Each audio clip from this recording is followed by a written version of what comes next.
روزنامه کردستان هجمار 233 بچه کردی و 692 بچه عربی هاتا وشاندن. تیدا هجمارک مجارن سیاسی و روشنبیری انگریدای کردستان و دور هات نبحث کرد و گهشت بر دسته خواندکاران.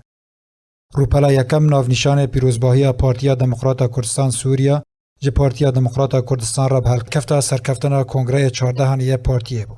هر وها بحثا قداغ کرنا ملیسین پیدش کنگره 4 یه انجمن نشمانی کردی را کرد. روپلا دوام لسر چالاکی پارتیا دموکرات کردستان سوریا و انجمن نشمانی کردی لسوریه راوستیا.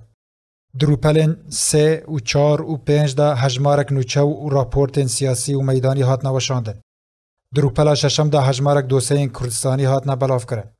دروپلا هفتم دا هجمارک دوسین سوری هات نوشاندن.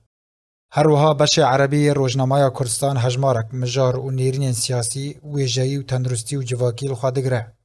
د بچ کردی دا یکم روپل د بناو نشانه توی آستنگیان انجمن نشمانی کردی لسوریه دارخستان کنگره خوار را کاند بو. دروپلا دوام دا بحثا هبونا گروپین چکدار العفرین روجاوای کردستان کبونا صدما آلوزبونا روشه لدوره دکه.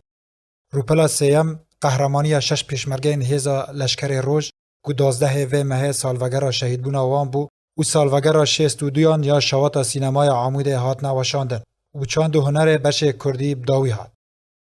روزنامه کردستان روزنامه یک نیو ماهانه آلی راگاندنا پارتیا دموکرات کردستان سوریا و ته بلاف کرد.